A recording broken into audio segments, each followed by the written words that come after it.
Today we're going to continue reading Daniel. We are in chapter 11. Also, in the first year of Darius the Mede, even I, stood up to confirm and strengthen him. And now I will tell you the truth. Behold, 3 more kings will arise in Persia, and the fourth shall be far richer than them all. By his strength, through his riches, he shall stir up all against the realm of Greece. Then a mighty king shall arise, who shall rule with great dominion, and do according to his will.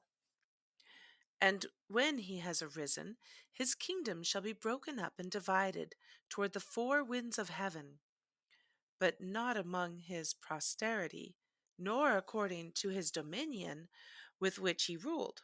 For his kingdom shall be uprooted, even for others besides these. Then the king of the south shall become strong, as well as one of his princes, and he shall gain power over him, and have dominion. His dominion shall be a great dominion.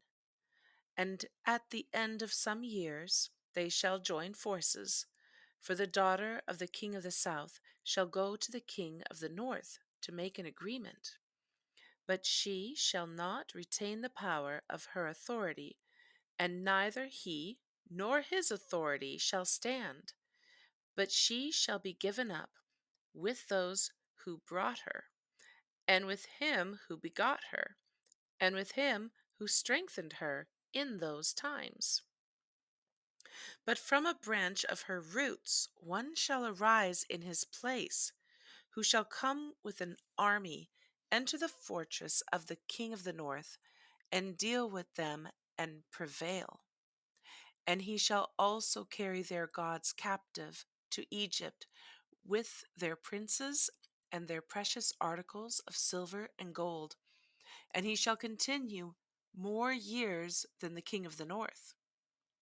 Then the king of the north shall come to the kingdom of the king of the south, but shall return to his own land.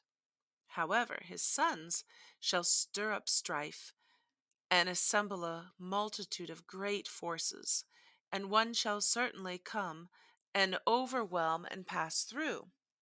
Then he shall return to his fortress and stir up strife. And the king of the south shall be moved with rage, and go out and fight with him, with the king of the north, who shall muster a great multitude, but the multitude shall be given into the hand of his enemy. When he has taken away the multitude, his heart will be lifted up, and he will cast down tens of thousands, but he will not prevail. For the king of the north will return and muster a multitude greater than the former, and shall certainly come at the end of some years with a great army and much equipment. And in those times many shall rise up against the king of the south. Also certain violent men of your people shall exalt themselves in fulfillment of the vision, but they shall fall. So the king of the north shall come and build a siege mound, and take a fortified city, and the forces of the south shall not withstand him. Even his choice troops shall have no strength to resist. But he who comes against him shall do according to his own will, and no one shall stand against him. He shall stand in the glorious land, with destruction in his power.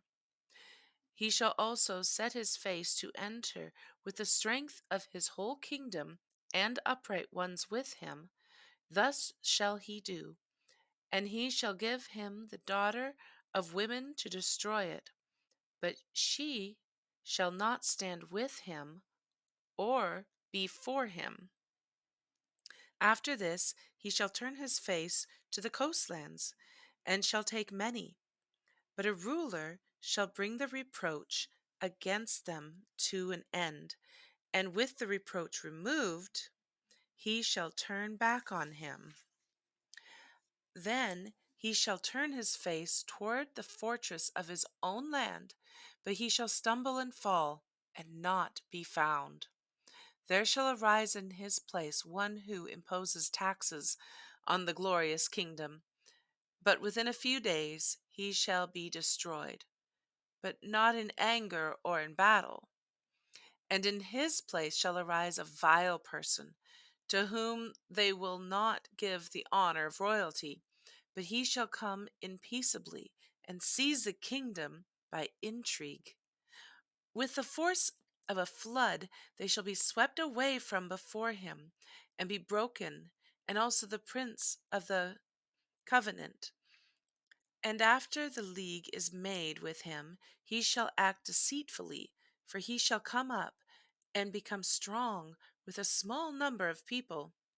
He shall enter peaceably, even into the richest places of the province, and he shall do what his fathers have not done, nor his forefathers. He shall disperse among them the plunder, spoil, and riches, and he shall devise his plans against the strongholds, but only for a time. He shall stir up his power and his courage against the king of the south with a great army, and the king of the south shall be stirred up to battle with a very great and mighty army. But he shall not stand, for they shall devise plans against him. Yes, those who eat of the portion of his delicacies shall destroy him.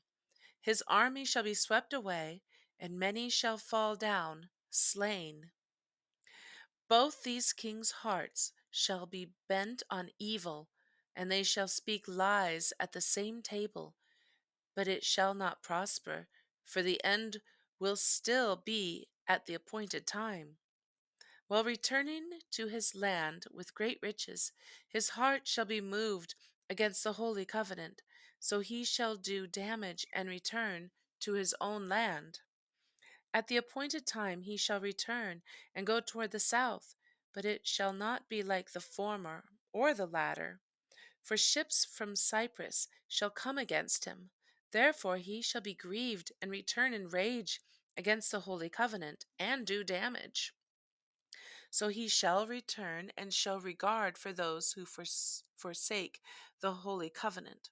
And forces shall be mustered by him, and they shall defile the sanctuary fortress.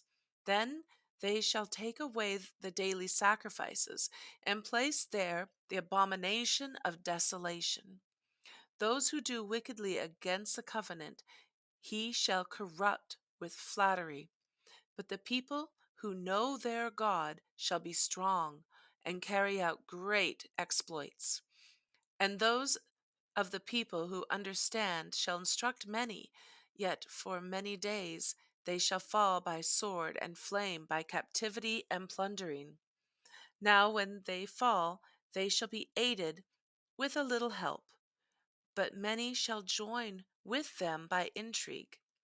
And some of those of understanding shall fall, to refine them, purge them, and make them white until the time of the end, because it is still for the appointed time. Then the king shall do according to his own will. He shall exalt and magnify himself above every god, shall speak blasphemies against the God of gods, and shall prosper till the wrath has been accomplished. For what has been determined shall be done. He shall regard neither the God of his fathers, nor the desire of women, nor regard any God, for he shall magnify himself above them all. But in their place he shall honor a God of fortresses, and a God which his fathers did not know he shall honor with gold and silver, with precious stones and pleasant things. Thus he shall act against the strongest fortresses with a foreign God, which he shall acknowledge, and advance its glory. And he shall cause them to rule over many, and divide the land for gain.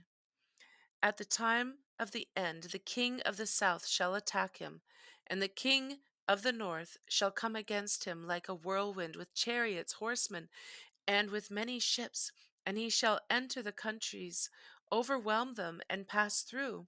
He shall also enter the glorious land, and many countries shall be overthrown, but these shall escape from his hand: Edom, Moab, and the prominent people of Ammon.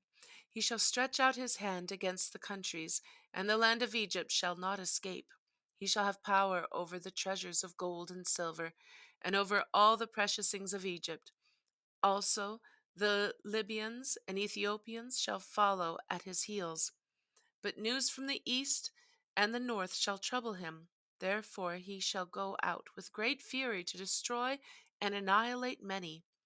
And he shall plant the tents of his palace between the seas and the glorious holy mountain.